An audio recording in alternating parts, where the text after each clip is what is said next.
Hello, and welcome to the Physical Therapy Owners Club podcast. I am Nathan Shields, and I've got longtime friend and business partner Will Humphreys on with me today. Hey, Will. Hello, welcome to How are you myself. Thanks for joining me today, man. It's always good to have you on. And we honestly, I don't know if you know, we get a lot of compliments when we get together because we are able to share some good information, it seems, and people really appreciate that. So thanks for joining me again. Dude, I look forward to these podcasts so much because you and I were in the trenches for so long, and we still are. We've maintained partnerships in other businesses as well as like just general connection. And again, that's a rare thing in business at all. But like we also have this like shared history of like painful trauma that bonds us eternally. We were brothers in the trenches, right? Brothers in the trenches, man. Right.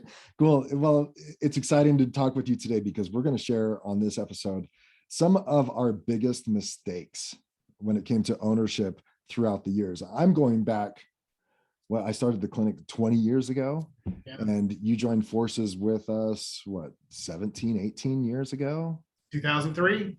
Wow. Yeah. So almost 19. 2 decades, right? Yeah. So we've got a lot of shared history, a lot of mistakes along the way, right?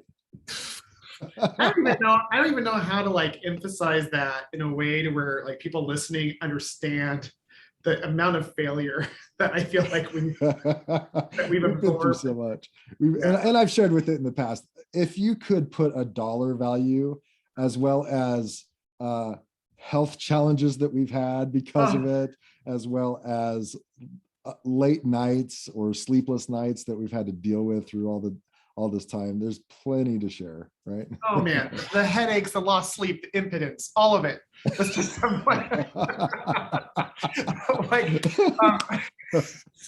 dude, right. Like for me, it's so funny because like I look back on those times with so much like appreciation now and all that. But dude, it's like it was absolutely hell on earth during the time, right? Yeah, exactly. So let's get into it. Let's start talking. We're going to share today some of our biggest mistakes that came to mind. And as I told Will, as we were preparing for this, that he's obviously going to share some mistakes that he's made. And it's going to spur some ideas and stories in my mind. This could become a really long laundry list, but we've got some good stories to share, I know, and I don't even know what Will's going to share. Right. So this is going to be a good one for those who are like, oh, maybe you guys aren't all of that great. Maybe you guys do have some warts. And I'm like, yes, we do have plenty of warts. You just don't want to see them. So I'll let you start. What is one of the biggest mistakes you've made in ownership over the years? Okay, totally. So before I say number one, just to make sure that the audience understands, you and I wrote them down. We haven't discussed them. We're revealing them in real time for the first time. Right. And my list isn't in a particular order. No. They were all very costly, painful mistakes. The first was it's kind of a general mistake, but it's this idea that I was too busy to not treat patients all the time. And especially too busy to get help. Right. So like when we opened up that Maricopa location together, and we were treating elsewhere and we were splitting any additional spare time, if there is such a thing, in opening that location, I remember, I really thought I was so busy. It's like, oh, other people think they're busy. I am busier than I can handle. I remember my AC in my white truck, my little Tacoma. I guess that's driving a truck. What that is. For those of you who are watching, I don't know what this is. But I was driving my Tacoma, and I used to bring an extra shirt with me because my AC was out and it's Arizona. And I'd drive the 1.5 to 2 hours to the clinic and then change my shirt and change patients because I was drenched in sweat. And like that was my Tuesday and Thursday short days at my other clinic. And so like in that mindset, I was literally killing myself. I had all sorts of heart issues. And I just thought I was too busy to get coaching. And so I think of it like this. My first biggest mistake was thinking I was too busy and that coaching was too expensive for me to get it. And that was, maybe that is the biggest mistake I ever made, because for me, everything changed when I chose to like, forget it. I'm going to make sure I have coaching every week. And this is what it's going to look like no matter what. Yeah. And I remember your story distinctly because you had been invited to become part of the Entrepreneurs Organization Small Business Network. And did you actually even pay for it for the first year and just never attend? Was that the story? I did. So yeah, Entrepreneurs Organization, something we should mention, totally go join it. If your company grosses over $1 million, stop being an idiot and go join EO. If you are grossing less than 600 or less than $1 million, you qualify for Accelerator, which is their introductory program, which I think is insanely awesome. Yes. And that I did. I was in the first inaugural class in Arizona. I paid for the year, never showed up.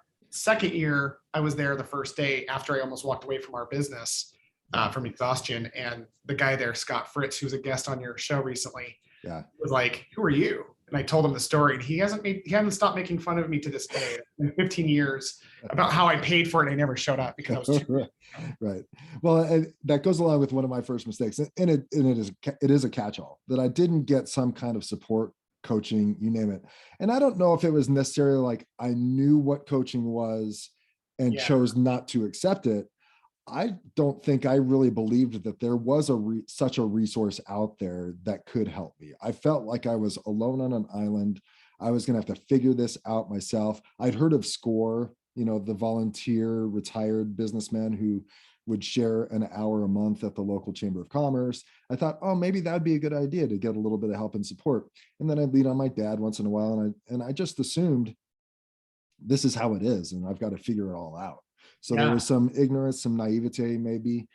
At the same time, back then, 15, 20 years ago, there weren't the resources that there are now. I chalk up one of my biggest mistakes was not getting some kind of coaching consulting support. Right. What's cool about that too is that like you and I have had numerous coaches over the years. So for people who are listening who don't have experience in coaching, coaching is a broad term, and every coach has something of value. I have never ever, I've had 20 over the last 15 years. I've never hired a coach that I thought wasn't worth what I paid for them. Right. I've never had that happen. I'm sure they exist, but the bigger mistake isn't paying for a coach. Like people get afraid, like, how I don't want to overpay for a coach. It's like, no, they all have something different to offer.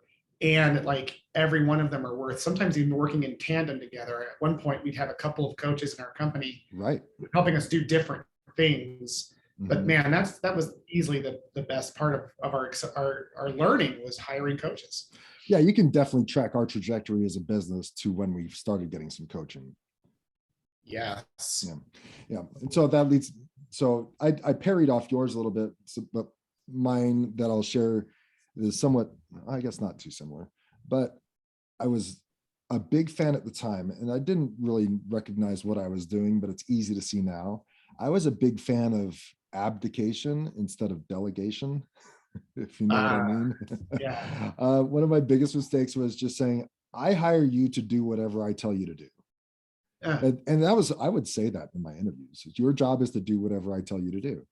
And that was the extent of my planning, my organization. That's the extent of the effort that I put into putting together a job description for anybody in my team. It's like you have some general ideas, and you have a title, but otherwise, I'm not going to take the time to write it down. I'm just going to say, just do what I tell you to do, and you're going to be just fine. Totally.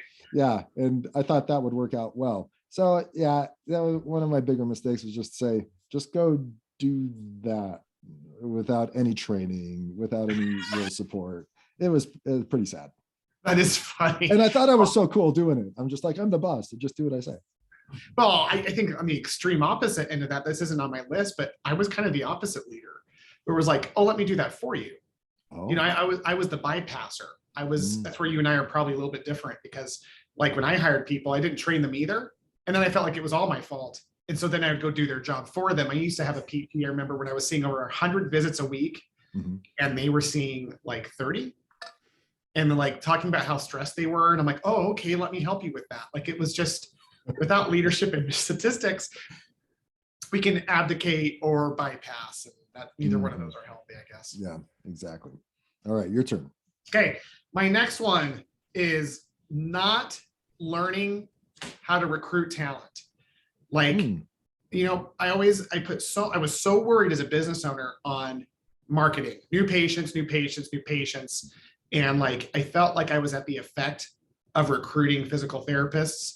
But like, my worry wasn't because I was able to treat, I found myself judging my happiness based off the number of new patients on my schedule. Okay. And then later, new patients as a whole. But when I came to realize the hard way was that, like, if I can learn how to hire people, and every PT says it's hard to hire, which is a bunch of crap. Even in this market, it's not hard to hire if you know how.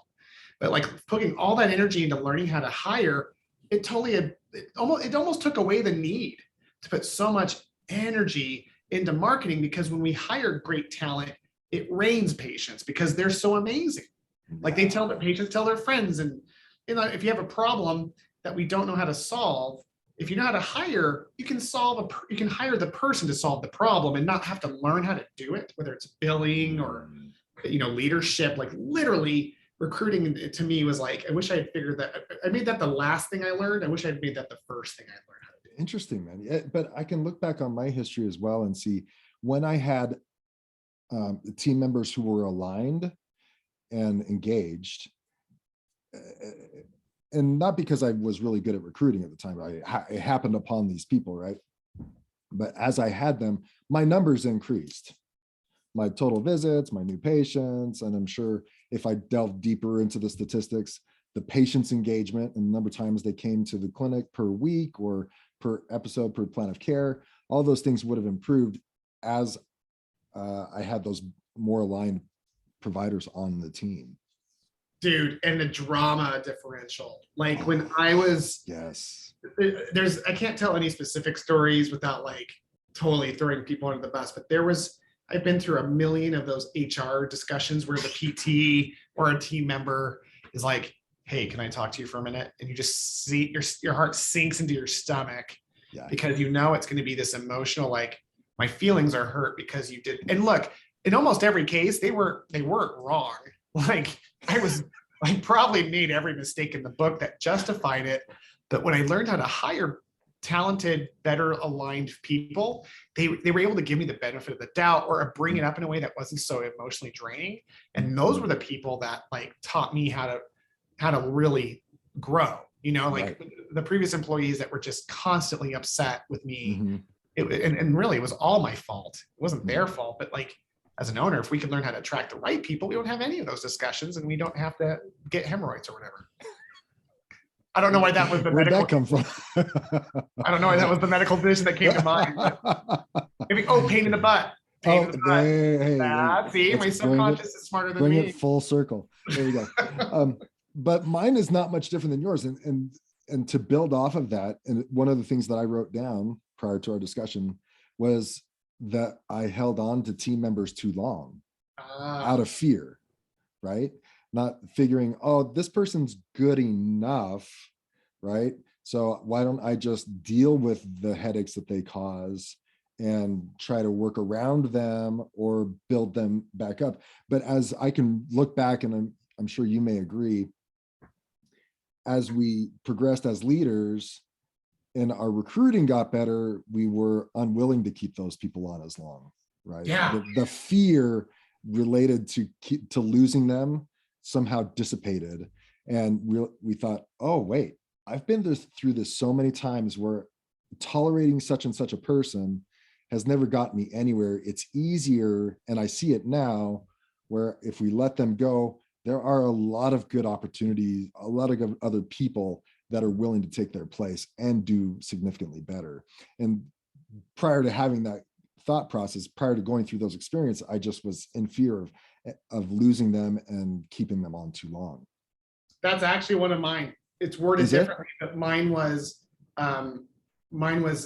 not, it was tolerating, I'm reading it now. Tolerating sub-aligned people. So like, again, I think the reason that I held on to my people longer than I should have, Nate, was because I was insecure about me as a leader. Like, maybe they aren't great because it's my fault. Even if I knew they were like not good fits, or they were just honestly really hard to work with, I was always like, well, maybe it's because I'm not a good enough leader to give them what they need. And never like did it occur to me until later that I was just being weak. And like, really the driving force was fear of like, what am I going to do with that patient load if I let them go? Totally. And like, what are other people going to say? in my small town of Florence, what are they going to say? And what I learned is that like, when I had the courage to finally fire people, other team members all of a sudden like appreciated their job. They didn't like start thinking negatively. They started appreciating it. The community saw the change as like, wow, you're growing. I'm like, well, okay. And like, it got to that point where you and I, towards the end, we were obsessive about fits. Like I remember, every quarter we would go through and ask, would we emphatically rehire every person? And if it was no, we started either coaching them or firing them. It was like, you got because it's not even about us. It's like, yeah, we are what we are, imperfect in everything. So if we can find people that are like better fit for our version of imperfection, the happier we'll all be. Yeah. So yeah, not learning that lesson was like tolerating, poor aligned people was one of the top mistakes I ever made, for sure, as well. Yeah, and to go with that, there were a few people that I hired that weren't good fits, and I finally got the courage to let them go. Sure. And then team members came to me after the fact saying, yeah, it's about time.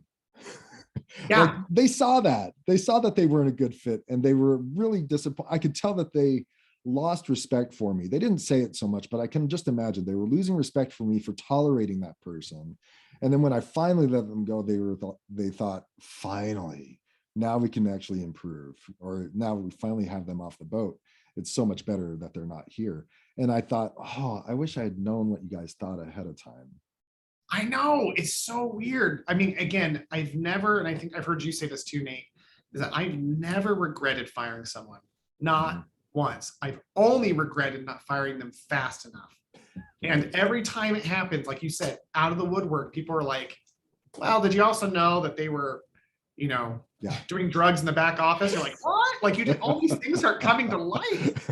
Like, this is so crazy. Right. And and then you just, again, you're like, why didn't you guys tell me? Because you're the leader. It's your job. And that's the thing is, right, our instincts are always telling us it's not a fit. It's what we choose to do with that feeling that makes us successful or not. Right. And we should probably say that, or at least I never found anyone to have done drugs in my back room, so we don't implicate past employees. I'm just worried that past employees are going to listen to this and like, well, who was doing drugs in the back office? I totally had an employee who came to work. I don't know if they were doing them there, but one of the people I hired was a front desk person who came totally stoned a few times. Oh, I mean, it was one of those things that was the most interesting fire, because this front desk, this was the most, I had a new director in training with me when I fired her. And she was just one of those where like there was lots of things going wrong. Like it was a bad hire from the beginning, and I wasn't a good leader. And so I just let it go on too long, but she did. And I do drugs and that kind of stuff. I don't know if she did them on site, but honestly, it didn't matter because she was high anyway a couple of times. And so when I fired her, I'll never forget, that was one of those where it's like, hey, listen, let's call her Susan, because her name was Susan. Just kidding. It wasn't. But I was like, hey, Susan, it's not working out. We're going to have to let you go. And it wasn't even why, Will. It was, you son of a bee. How dare you come in here and say good morning to me? You're so full of S. I hope you effing die. Oh, she stood up. She like threw things off the table. And I remember the guy that was sitting next to me in the office. I'm not telling you the location because it might narrow it down for some of our. Right. The guy that was sitting with me was just like bug-eyed and quiet and like kind of shying backwards in his chair. And I eventually I'm like, you have to go. Like you better leave now. She stayed out front yelling at patients as they came and went, smoking like just, hey, don't go in there. Will's an a-hole. Like it's just as people were coming in and out. Wow. And eventually I went out there. I'm like, hey, you gotta leave the property now. I'm going to call the cops. She's like, you go ahead. And I picked up the phone and then she ran. And that was the last I heard of Susan. She was in the front desk. Oh my gosh. What a great story. Yeah. Thank you. It was a really bad day. I can only imagine. But when I went back to the team and they all heard it, I'm like, hey guys, you probably heard what happened, but Susan's no longer with us. And they're like, finally, like I was the idiot for taking that long to let her go. You were the one guy you were the last guy to finally figure it out. Totally. All right. So you're next. Am I? Okay. So on the topic of firing, when we had to make changes like, so they call firing like taking a cut, right? You make a cut in your company, Right. but if we have to cut, you have to cut deep. So one of my mistakes was not learning how to cut deep. What that means is we've had various locations. We had one location in particular where somebody was creating a counterculture without us knowing it, saying one thing to us and then doing something else behind the scenes. And when that person finally left, like it was a death by million cuts. And I've actually coached recently a couple of companies where they have a team of people that have been tainted by what we call a C player, someone who talks a lot of crap, who's all about the gossip, and they're constantly like driving their own agenda behind the owner's backs. And so eventually that taints regular team members into becoming additionally a C player themselves. And, I've had that experience more than once where I have a company and a meeting, and then the team members have their own meeting after the meeting to talk about all the things that we should have been talking about, or why I'm such a jerk, or whatever. And so I remember this one time in particular, like when we finally got that person out and they actually left on their own, we didn't fire everyone else that we knew was on board with that line of thinking. So I was taught this by a coach: if we have to cut, we have to cut deep. And I've seen companies recently who very slowly fire people over the course of like 6 months, instead of like cleaning house and just recognizing it's time to start over. And yeah, that was probably the most painful lesson I ever learned in business, was the idea of like, yeah, once a good person has a C player in their ear, they've got to go too. It's too late. Like I'm not going to turn that around. I'm not going to give them another chance. It's easier to start over. And the tough part with those people who are relatively toxic is that they're still productive. Like the person we're talking about was highly productive. Very talented. Very talented, good therapist, great numbers. But when we walked into that clinic, it was ice cold. We didn't belong there. And I love how you said there was a counterculture involved, because we couldn't feel comfortable in our own clinic, right? And it's awesome that you've gone through that yourself with our company, but also now are able to coach people through that, because you can see it so clearly, right? And you can but how do you tell an owner that you just got to get rid of them? That's got to be so hard to do, because the fear comes into place. Well, if they're not going to see anybody, then we can't see the patients. And what does that tell the community? And it's really hard to talk to an owner about cutting deeply. Oh man. So I have a very good recent example, and I won't use any company names or actual names, but this particular company, I saw it back in July. I saw the exact same situation that you and I were in. And this is January. This is, sorry, did I say January? I meant, no, you said July, but July. This is 6 months ago. For context, this is 6 months ago. Yeah. We're in January now. This was 6 months ago. This company hires me to help them recruit. And I'm the first thing I do is a team assessment. I look at all the people currently, and it took very little time to realize that most of the team was completely like they didn't want to be there. Now, as always, the owners do make, like in our case, we had literal mistakes that we had made, but people who are trying to take advantage of those, they exaggerate, they change things around, they really leverage whatever actual mistakes are made to make it like into self-serving, and makes it dark and evil. And so that was totally going on, even though I didn't know what the stories were. I could feel it, I could hear it, I could see it. And I just, like, early on, I had the hardest time, because I'm in a totally different state, and I'm telling this person on the coaching call, hey, listen, let's call this person Mary. Hey, Mary, your team, probably everyone needs to be fired. And they've never gone through this lesson. They're like, what? Like, yeah, you've got 7 providers. Someone in that group, and I think I even know who it is totally like causing a counterculture. And, at first, shame on me for not being bold enough. I didn't even say it that clearly. I was more hinting at it. But come like October, maybe it was even late September, I started screaming it from the rooftops. I'm like, this person is causing these problems. If you don't get rid of them now, you might have to get rid of the whole team. And so, and this person, my goodness, really just unfortunate what this person was doing to this company. It was sad. Yeah. And they had all the justification. That's the thing about these people. They have all the justification in their mind why it's okay to act out of integrity and like behind the scenes because they deserve it, or what's in it. I'm just trying to promote, I'm just trying to build my family, like, all that crap, when they realize that, justifying their actions. And so this group still didn't listen to it. And and so slowly over time, and this, by the way, this company, great leaders, like Right.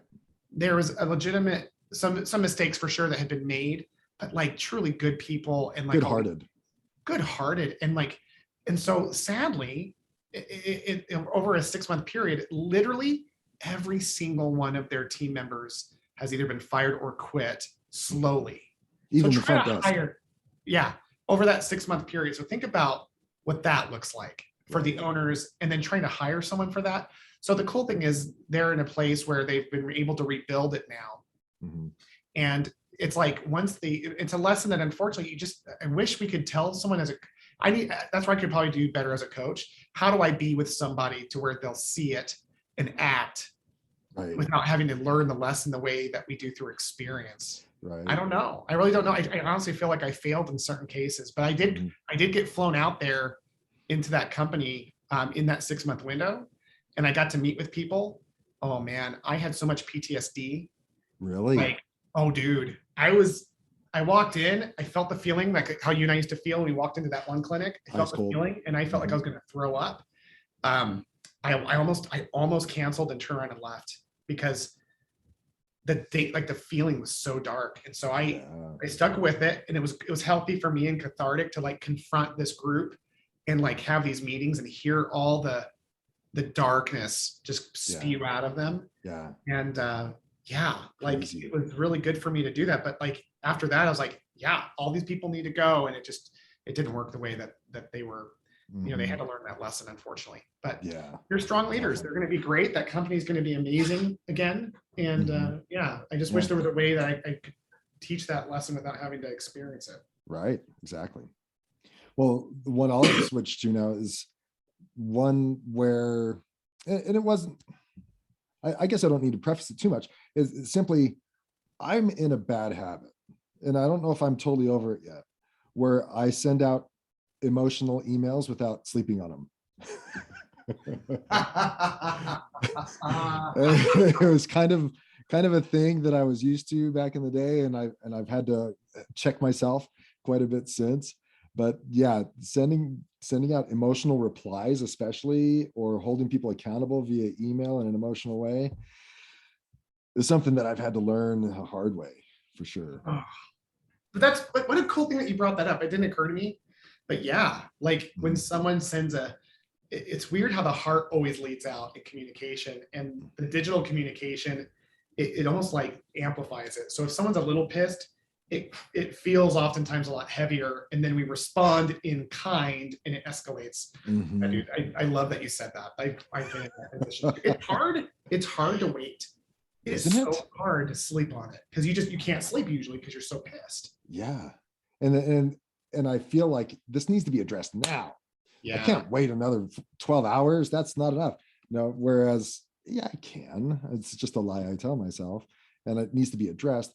If it is that emotional, or if it has that kind of context, it's probably better to just at least do it on the phone, if not in person, because then it forces you to take some of the emotion out of it and be respectable and personable and have some humanity.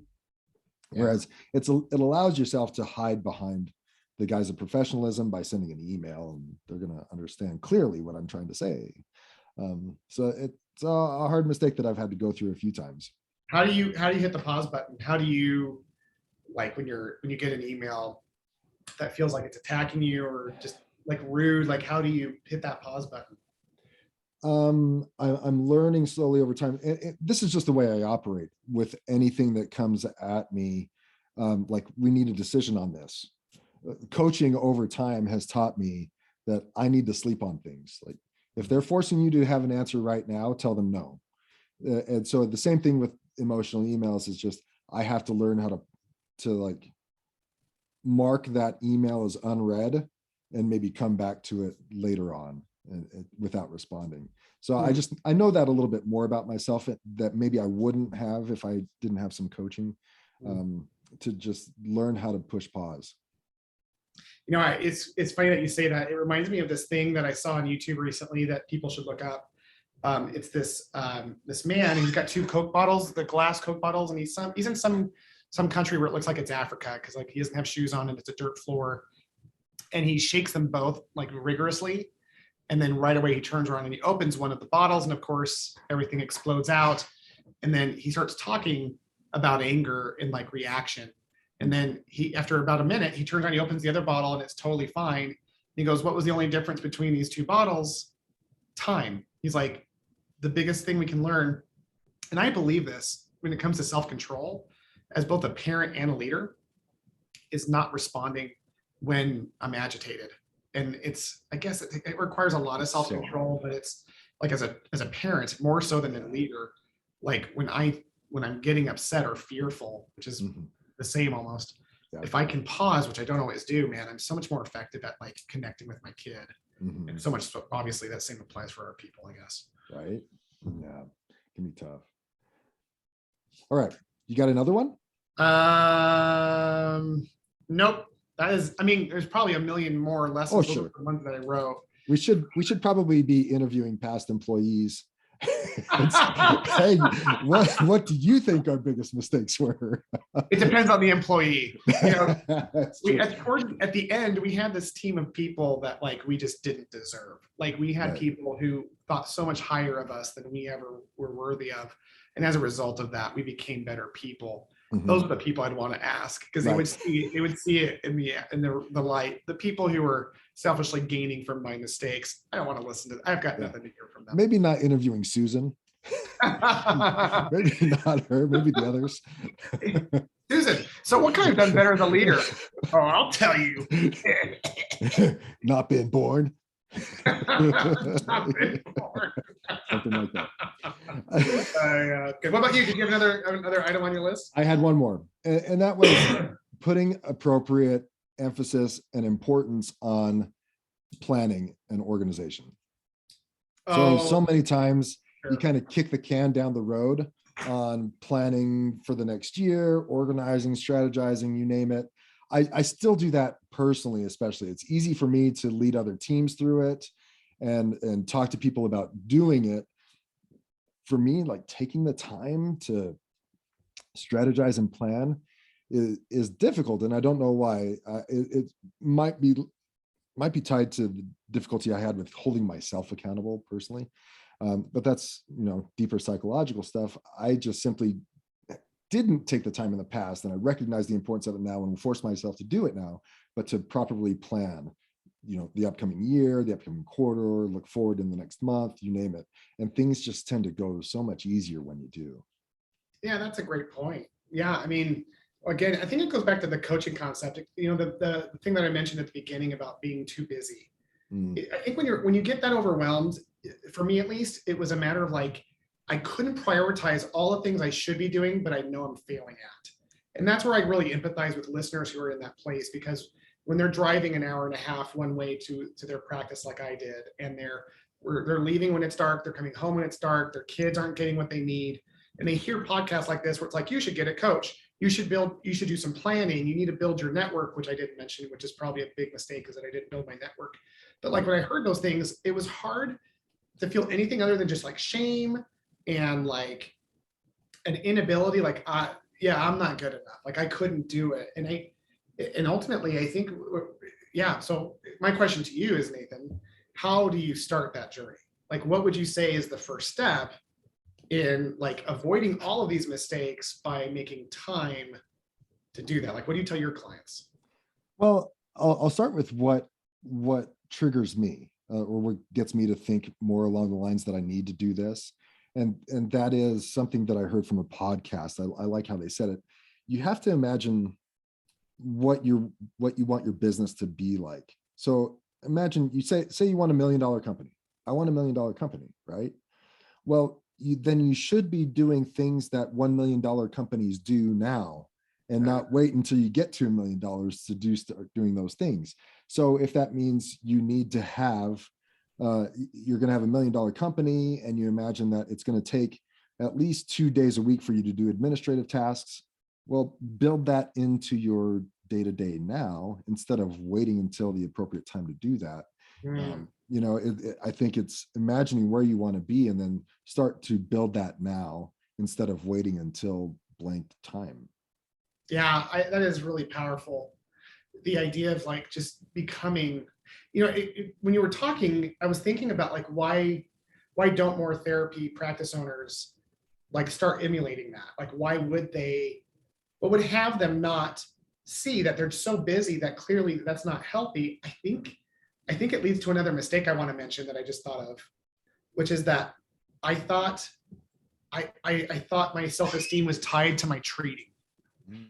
Like I didn't see it clearly. That was more subconscious, but like the thought was, no one can do it as good of a job as me. Like that kind of thing. I hear that from people I coach all the time. Like, All you the know time. what?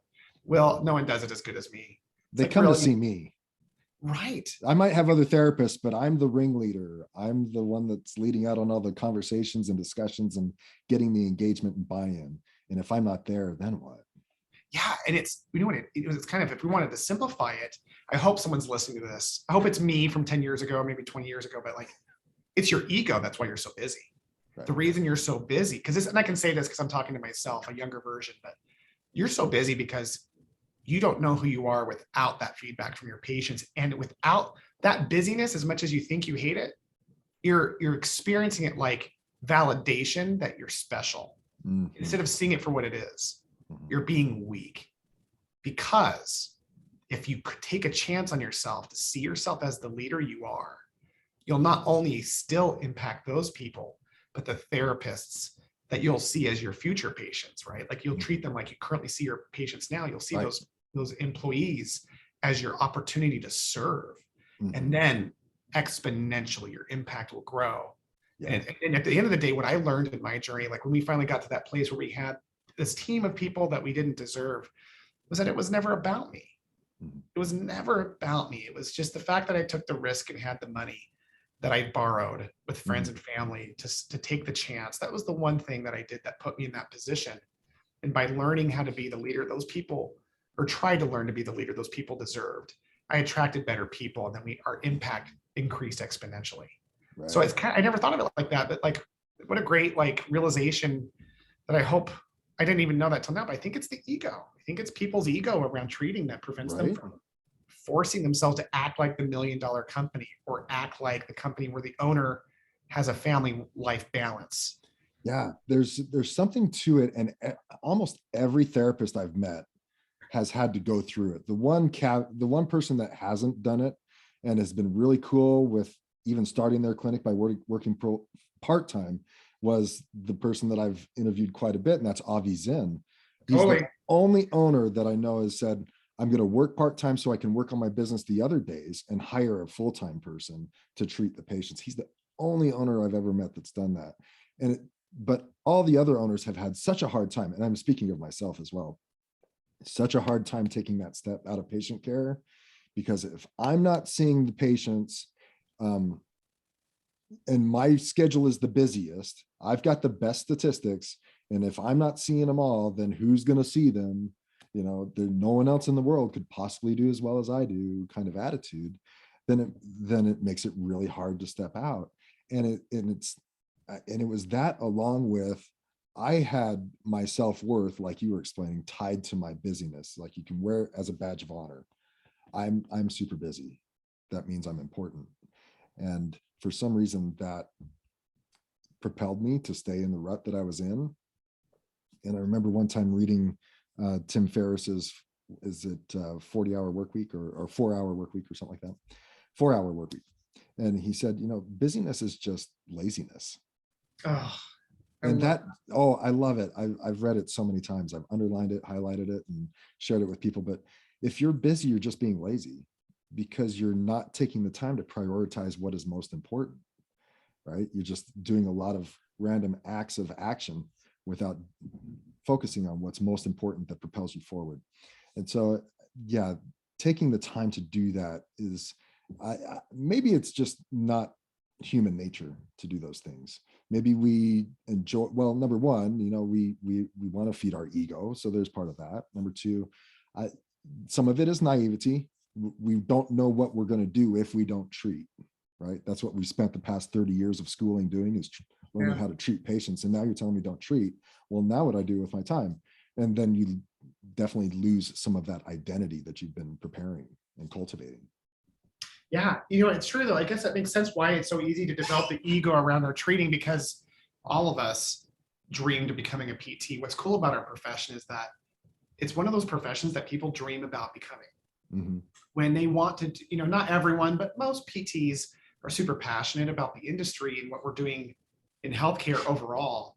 And their lives have been touched by a therapist that inspired them to do this. So for years, and it's not an easy thing to become, it's an art. We're one of the few fields of medicine that is arguably more art than science, but there is a lot of science as well. So to develop that skill is really hard, and it takes a decade to do. Mm-hmm. And so after a decade of dreaming, to finally be in a place where people are bringing us cookies and telling your friends and family, it's like one of the most special experiences. I'm not bagging on that. Mm-mm.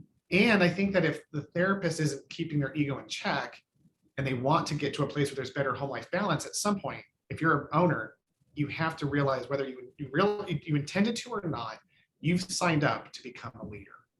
And that requires a new dream, a new vision. And they don't know, like you said, where do I even begin to dream? Because you don't know what's possible. Right. Well, the possible is this. I think that's where you and I could serve people the most, is that what's possible is being in a company where everyone, and I mean this, everyone loves each other. Mm-hmm. Like they see their work family like a family, mm-hmm. and they would take a bullet for each other. Maybe it's a non-lethal one, but they'll take a bullet for each other. Yeah. And they respect each other, mm-hmm. and they care about the care, and they want to serve you and their patients. That kind of experience produces a reality that I haven't been able to describe since, mm-hmm. other than to say joy. Yeah. Like, because then I was the father and the husband that they deserved to be. Because when I was an owner that was horrible, I wasn't the father or husband my kids and wife deserved, for mm-hmm. sure. I was like drowning. It's almost like anything I was doing was just to try to keep my head above water. And that's where all my mistakes came from, was mm-hmm. trying to latch on to anything that would help me breathe. Mm-hmm. And ultimately, when I saw that through coaching and was able to grow past it, it was the beginning of better than being a therapist, better than having patients bring you cookies. Yeah, is being that person. Yeah, it definitely, my mindset definitely changed once I understood that I was never going to lose the ownership hat, right? That I was never going to, and that if I really wanted to do something with my business to make it better or achieve the goals that I wanted, or a lifestyle that I would have preferred, I had to recognize that I couldn't, that was the one thing I couldn't either I abdicated it for a long time, but it's the one thing I couldn't delegate. And so I had to take ownership of the owner hat and recognize that I'm number one, I'm the leader, I'm the owner. If this company is not fulfilling me and my household, that's on me to make a difference. And I think I just didn't know what to do.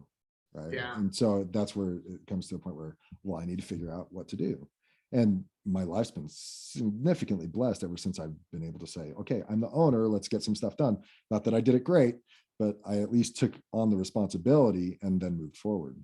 Yeah. It's so funny because why you and I do what we do now has everything to do with that part of our journey, right? Mm-hmm. Between your coaching and the podcast, and I hope everyone hears this, it's coming from a place of I want to be the change that I wish I had sooner. I want to create. Totally. And that's what I do with the Healthcare Business Academy and my billing company and my recruiting program, is I'm trying to solve the problems that we had to almost invent the wheel in our industry. And now there's other good coaches out there as well, and other services like mine, other billing companies that are sprouting up that are also good. But at the end of the day, what I love about where you and I've landed is I think we're trying to give back the best we can. Mm-hmm. I mean, yes, we want to monetize, but it's more about taking the younger Nathans and Wills and giving them that experience without having to suffer through these things the way you and I had to do. That's true. Definitely. Yeah, that was definitely the impetus behind starting the podcast. It was man, I wish there was a resource like this back in the day. Yeah. that I could have latched onto and said, oh, that's right. Other people are going through the same issues that I have. Oh, wait, there are other owners that have had this issue and have successfully lived and worked past it. What did they do? What was the insight that I need to know? And so I love now that we have that opportunity to share that with the podcast audience, whoever listens. It's great. I have to say this. I can say this on behalf of both of us. For anyone who's ever worked with us on any level, whether it was a great experience or a hard experience, whether it was aligned or misaligned, just thank you, all of you. Like, oh, definitely.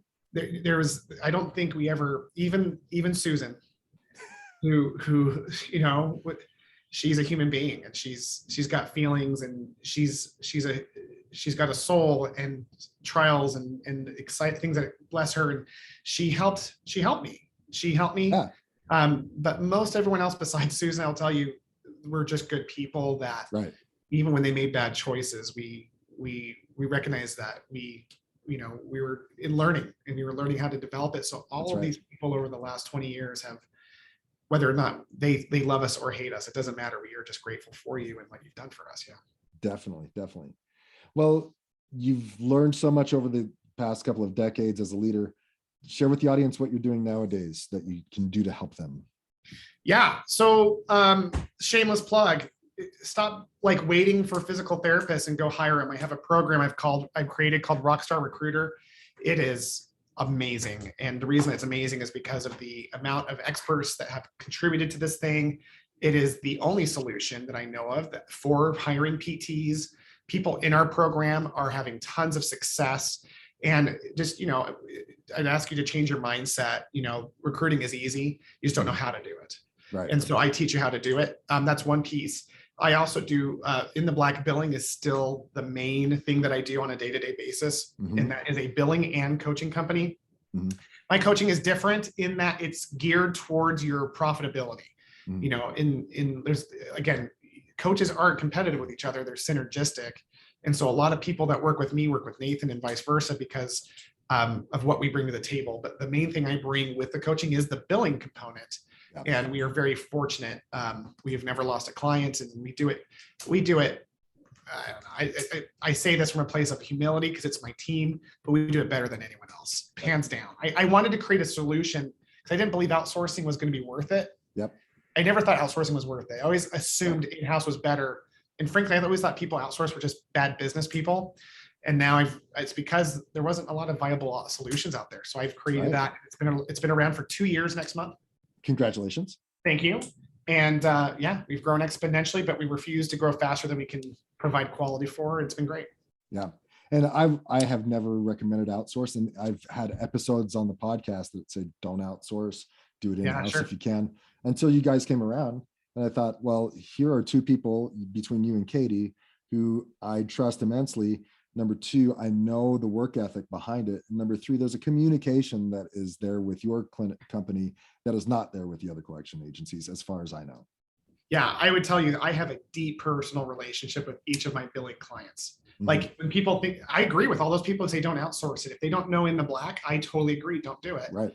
And the main, you want to talk about the way it looks different is that I would take a non-lethal bullet at least for each of my partners in this business. I see them as me, and I treat them with probably more respect than I treated myself. I really am dedicated to them. And Katie she's Katie, man, you hired her. She's cut from a totally different cloth, and that girl will not sleep literally unless she knows that your account is under control and that you understand where your money is to the dime. So that you can focus on growing your patient volume instead of managing a billing company that you've started in-house, right? Yeah. And we can't sign off before touting the other project that you have going. If anyone's selling their clinic, considering selling their clinic in the next 2 to 5 years, they need to be in touch with you. Yeah. So let me summarize, because people are like, what is this guy really doing? So let me tell you, I came back from Europe. As you know, I went to Europe for 6 months with my wife and 4 kids after we sold and dreamed about how I want to change the industry. I believe we have to privatize healthcare. We need to get the control back into the hands of the men and women who are providing the care.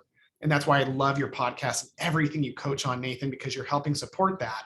What I decided to do was create the Healthcare Business Academy, which is the main business. It's like the Marriott brand of my companies. And so my main thing, I wanted to start a billing company when Katie was open to working with me, because I want to help PTs launch their private practices or liquidate. So what I've created through the billing company is a way to sell your practices. I was on the phone today with 2 companies that are super excited about what I'm doing in terms of like creating an offering. So it doesn't matter how many locations you have. If you have 1 location, 5 locations, it doesn't matter. I have a company that's a year and a half old now called Multiple Exit that is bringing clinics together, companies together, teaching them how to build their business to sell. And then we're selling in 1 to 2 years. And there's zero like long-term commitment up until the point of when we get a contract on the table from a buyer. But by then it's not even a risk at that point. Right. And so the company's growing fast. That's one of the reasons In the Black is growing well. And yeah, the recruiting thing is simple. If my PT partners can't get more PTs in the door, they can't grow, or they can't sell their practice or get out of it. So recruiting happens to be the thing that I'm probably the best at. And I leverage that across the company. So that's cool. So thank you for bringing that up. So Multiple Exit. Yeah. Got to check it out. And so how do people get in touch with you? Just my email. If you'll put it out there. I've got a YouTube channel, a 1-900 number. I don't know. Like just my email's great. Do 1-900 numbers exist anymore? I don't think so. Like all the old therapists are all the young ones are like, what's that? What's a 900? That's so weird. All right. So what's your email address? It's Will, WILL at unlockhba.com, Healthcare Business Academy. So Will at unlockhba.com. Awesome. And they can reach out to that email regarding anything that you're doing, which is everything. Anything at all. If you just just like you, Nathan, I know people can reach out to you with any question. Same thing, like whatever you're trying to how to deal with a situation, you don't know how to deal with it, give us a call. Right. Cool. Thanks for your time today, man. Thank you.